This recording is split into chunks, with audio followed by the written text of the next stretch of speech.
obviously Haaland's form and is no surprise. I don't think anybody is surprised the way he's picked up the reins of the Premier League. I think, to Frank's point, there was always going to be some more questions about Darwin Núñez, but whilst I say I like what I see for 90% of his game, ultimately he's going to be judged in that penalty box. So yeah, time's a great thing, but time can also be a killer because you continue to do that, continue to play, continue to miss chances. If that's the case, you're probably going to find yourself on the bench. Anything else you'd like to say about this game, Frank?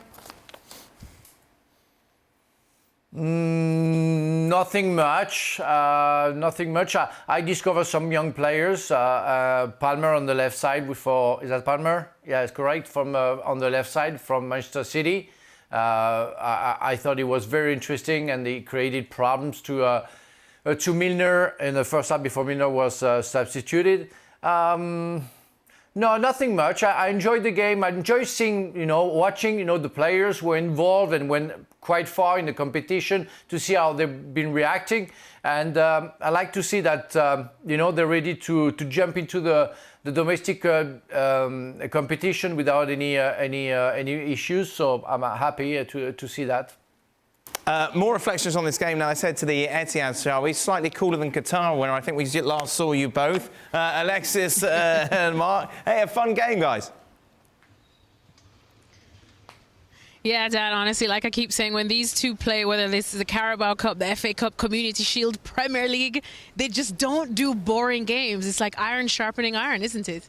Yeah, I mean, in the start as well, like I was saying, Haaland could have scored after 20 seconds, and it really kind of set the tone, and it felt at times like a Premier League game. It felt like a game where both teams knew that there's something at stake. And I think what you saw tonight was that the two teams there looked to me, they're still the best two teams in the Premier League. I know Arsenal are top and Newcastle are doing well, but I think when the second half of the season kicks in, they've got the experience, they've got the players, they've got Mo Salah, they've got Erling Haaland.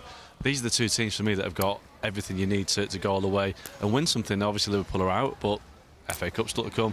They'll get in the top four, I think. So we just saw how strong both teams are tonight.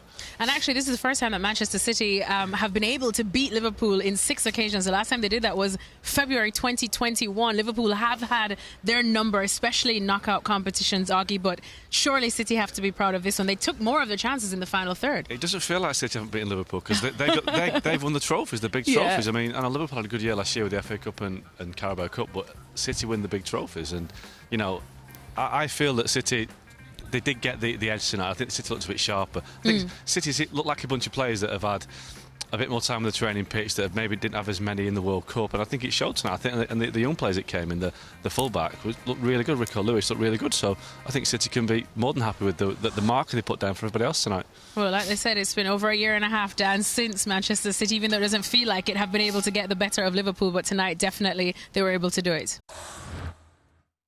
Well, thank you very much for watching ESPN on YouTube. For more sports highlights and analysis, be sure to download the ESPN app. And for live streaming, premium content, and let's not forget as well, ESPN FC 7 days a week. Subscribe to ESPN Plus.